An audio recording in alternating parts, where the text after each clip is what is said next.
नमस्कार। हम बासुकीनाथ सिंह भोजपुरी लोक रंग यूट्यूब चैनल पर राउर स्वागत करत बानी। आज हम लेके आइल बनी एगो हास्य कविता हुरपेटन काका। त सुनल जाओ। हुरपेटन काका। कभी रहले कोलकाता तो कभी रहले ढाका, कभी रहले कोलकाता तो कभी रहले ढाका, रिटायर होके बैठल बाड़े अब हुरपेटन काका।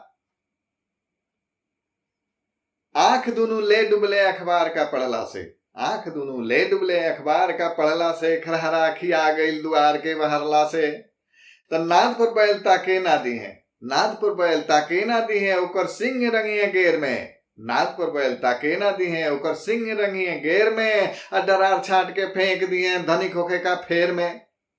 पहिने ले धोती, पहिने ले धोती बाकी राखल उनकर जींस बा, पहिने ले धोती बाकी राखल उनकर जींस बा, आ निम्नो बात कही त नाके पर खीस बा। पहिने ले धोती बाकी राखल उनकर जींस बा, आ निम्नो बात कही त नाके पर खीस बा। तो गुड़ देले से सूट कर चिरई के खोता, गुड़ देले से सूट कर चिरई के खोता, हरान बा उनका से खेत के मोथा। गुड़ देले से सूट कर चिरई के खोता, हरान बा उनका से खेत के मोथा। तो धान का जगह पर बोवेले साठी, धान का जगह पर बोवेले साठी, तेल पिया के रखले बड़े लाल एगो लाठी। धान का जगह पर बोवेले साठी, तेल पिया के रखले बड़े लाल एगो लाठी। तो सुबह से शाम ले रहेले काम में, सुबह से शाम ले रहेले काम में, आ कतना सियार के ठेकौले सुरधाम में।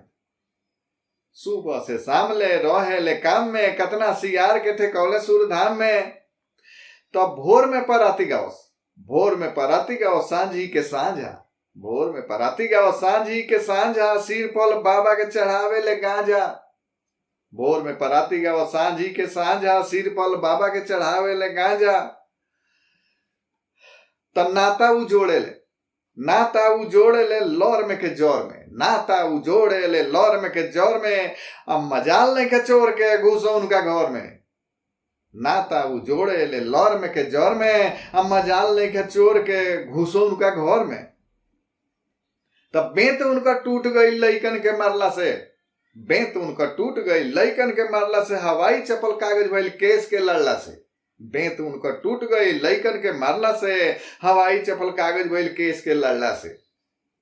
तो केस कौनो लड़ जाइए ताव देके मोछ पर, केस कौनो लड़ जाइए ताव देके मोछ पर, दाल जइए बन जाओ तो खड़ा हो जाले पोंछ पर। केस कौनो लड़ जाइए ताव देके मोछ पर, और दाल जइए बन जाओ तो खड़ा हो जाले पोंछ पर।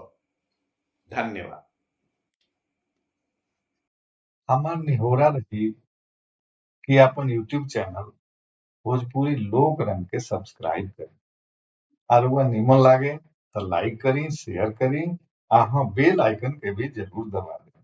धन्यवाद।